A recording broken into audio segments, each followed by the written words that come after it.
राजनीति से काम तक,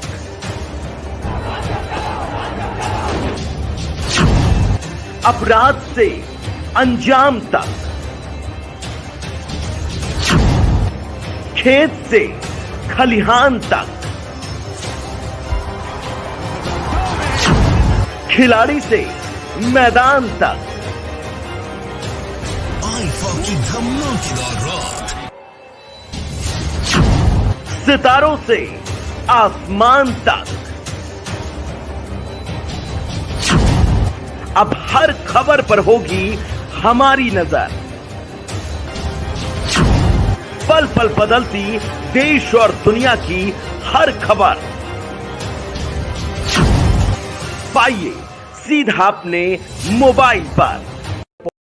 दोस्तों, अतीक अहमद का नाम कुछ हफ्ते पहले मीडिया में काफी उछल रहा था और तरह तरह की बातें उसके बारे में की गई। लेकिन अतीक की कहानी सिर्फ एक माफिया डॉन होने तक की सीमित नहीं है। अतीक की जिंदगी में आपको उत्तर प्रदेश की राजनीति के उस काले दौर में ले जाती है जब बंदूक के दम पर इलेक्शन लड़े जाते थे। जी हाँ, लेकिन अतीक का नाम अब दोबारा से सुर्खियों में क्यों था, उसका उत्तर प्रदेश की राजनीति से क्या कनेक्शन है और कैसे वो इतना बड़ा माफिया डॉन बन गया, आज ये सब जानने की कोशिश करेंगे हम इस वीडियो में। तो अंत तक बने रहिएगा हमारे साथ। लेकिन वीडियो शुरू होने से पहले अगर आप चैनल पर नए हैं या आपने अभी तक चैनल को सब्सक्राइब नहीं किया है तो चैनल को सब्सक्राइब करना और बेल आइकॉन दबाना बिल्कुल ना भूलें। दोस्तों, अतीक की कहानी 1979 से शुरू होती है जब वो सिर्फ 17 साल का था और 10वीं क्लास में फेल होने के बाद उसके ऊपर पहला हत्या का आरोप लगा था। इस आरोप ने एक तरह से अतीक को उस इलाके का लोकल हीरो बना दिया था, क्योंकि अतीक तो अभी नया नया क्राइम की दुनिया में कदम रख रहा था। लेकिन इस इलाके में पहले से ही शौक इलाही या चांद बाबा के नाम से मशहूर एक दूसरे गैंगस्टर का रौब भी था। इसके बाद कुछ ही सालों में अतीक ने अपना कद बढ़ाया और 1986 तक वो यूपी सरकार के लिए इतनी बड़ी परेशानी बन गया था। उस वक्त के कांग्रेसी मुख्यमंत्री वीर बहादुर सिंह ने उसे गिरफ्तार करवा दिया। लेकिन फिर वीर बहादुर सिंह पर भी कुछ ऊपरी ताकतों के कारण प्रेशर बनने लगा और उन्हें अतीक को रिहा करना पड़ा। रिहा होने के बाद भी अतीक को यह डर था कि वीर बहादुर सिंह की सरकार उसका फेक एनकाउंटर करवा सकती है और इसलिए उसने दोबारा से अपनी गिरफ्तारी दे दी और 1989 में वो जेल से बाहर आया। 1989 में जेल से बाहर आने के बाद अतीक ने इलेक्शन लड़ने का फैसला किया और वो इलाहाबाद वेस्ट नाम से जाने जाने वाली सीट से लड़ रहा था। लेकिन उसके खिलाफ चांद बाबा भी इलेक्शन लड़ रहा था। इस टकराव के बावजूद अतीक को 26,000 वोट मिले और वो इलेक्शन लड़कर यूपी असेंबली में एमएलए बन गया। दोस्तों, अतीक ने ये इलेक्शन एक निर्दलीय कैंडिडेट के रूप में लड़ा था और इस इलेक्शन के कुछ वक्त बाद ही चांद बाबा की हत्या कर दी गई। यूपी की पॉलिटिक्स में ये वो समय था जब कोई भी सरकार अपना कार्यकाल पूरा नहीं कर पा रही थी। इसलिए 1991, 1993 और 1996 में भी इलेक्शन हुए, जिनमें से 1996 का इलेक्शन अतीक ने समाजवादी पार्टी के टिकट से लड़ा। इसके बाद अतीक ने सोने लाल पटेल की पार्टी अपना दल ज्वाइन कर ली, जिसका वो 2003 तक अध्यक्ष भी रहा और फिर 2003 में उसने अपना दल का साथ छोड़ दिया और फिर से समाजवादी पार्टी में आ गया, जहां से उसने 2004 का लोकसभा का इलेक्शन लड़ा और जीतकर वो सांसद बन गया। यहाँ से एक नई प्रॉब्लम और शुरू हुई। सांसद बनने के लिए अतीक ने अपनी विधायक वाली सीट छोड़ दी थी, जिस पर अब बाय इलेक्शन होने थे और अतीक ने अपने ही भाई खालिद अजीम, जिसे अशरफ भी कहते हैं, उसे अपनी जगह पर खड़ा कर दिया। इलाहाबाद वेस्ट सीट का समीकरण इस तरह का था कि वहां 30% वोटर्स मुस्लिम थे और 15% कुर्मी और 15% पाल, जो कि एक ओबीसी जाति मानी जाती है। अतीक के भाई अशरफ के सामने राजू पाल नाम का एक कैंडिडेट खड़ा हो गया। राजू पाल के खुद भी क्राइम की दुनिया में काफी लिंक्स थे और उस पर भी अनीस पहलवान नाम के एक आदमी की हत्या का आरोप था, जिसका बेटा फरहान अतीक अहमद के ग्रुप का माना जाता था। दोस्तों, राजू पाल अक्टूबर 2004 में 4000 वोट से ये इलेक्शन जीत जाता है और नवंबर में ही उसके ऊपर पहला हमला हुआ, जिसमें बॉम्ब तक फेंके गए, लेकिन इसमें राजू पाल की जान बच गई। फिर दिसंबर में एक और हमला हुआ, जिसमें फिर से वो बच गया। लेकिन 25 जनवरी 2005 के दिन एक तीसरा उस पर हमला हुआ, जिसमें गोलियों से उसे काफी चोट आई और जब राजू के फॉलोअर्स उसे एक टेम्पो में बैठाकर हॉस्पिटल ले जा रहे थे, तब उन लोगों ने उनका पीछा किया और टेम्पो रुकवाकर उसे गोलियां मार दी। अपनी मौत से 9 दिन पहले ही राजू पाल ने पूजा नाम की एक लड़की से शादी की थी और उसने अपने पति की मौत के बाद बीएसपी के टिकट पर इलाहाबाद वेस्ट का बाय इलेक्शन लड़ा और हार गई और अतीक का भाई अशरफ सांसद बन गया। इसी समय अतीक और उसके भाई पर राजू पाल की हत्या का मुकदमा भी चल रहा था, जिसमें उमेश पाल, जो कि राजू का कजिन था, वो मुख्य गवाह था। उमेश को 2006 में किडनैप करने की कोशिश भी की गई, लेकिन उसने कोई केस फाइल नहीं किया क्योंकि प्रदेश में अभी भी मुलायम सिंह की सरकार थी।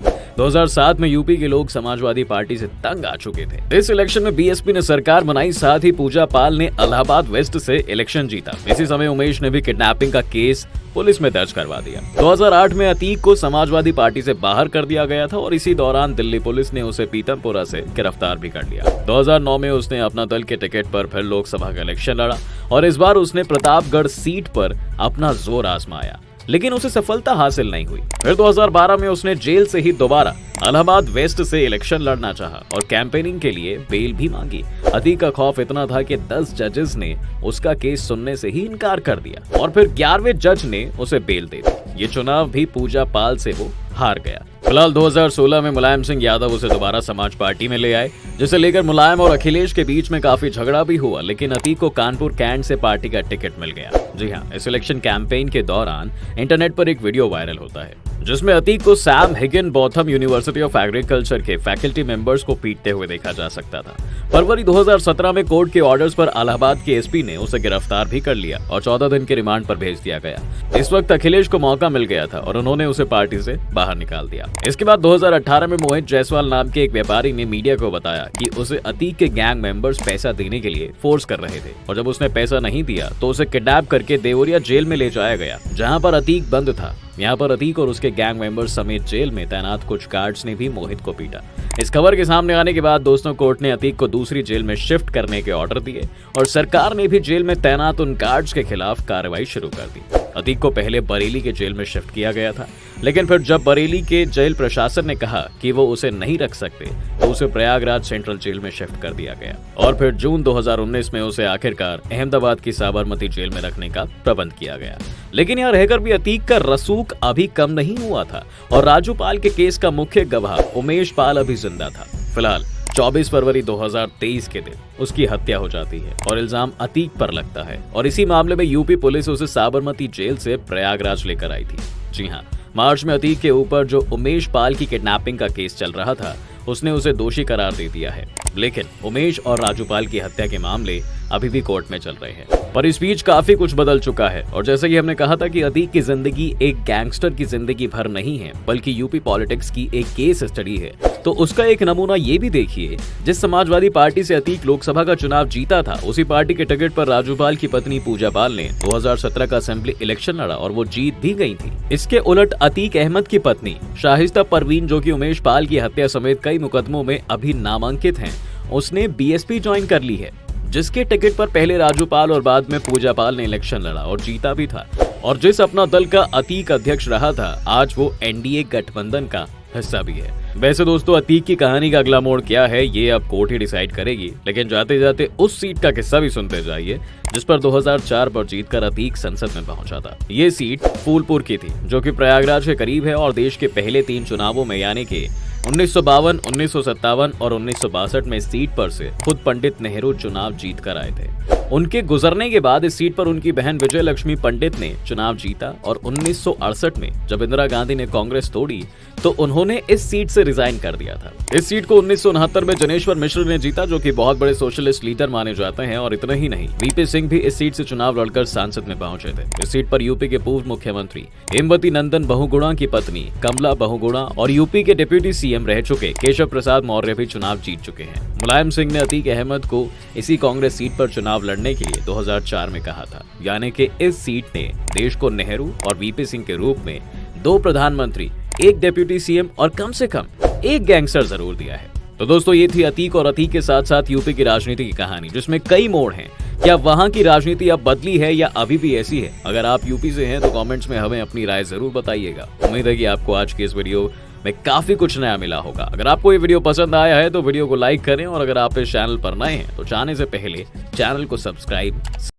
राजनीति की धार हो या खेल की रफ्तार, गांव की चौपाल हो या शहरों का धमाल, आप तक पहुंचेगी हर एक खबर सबसे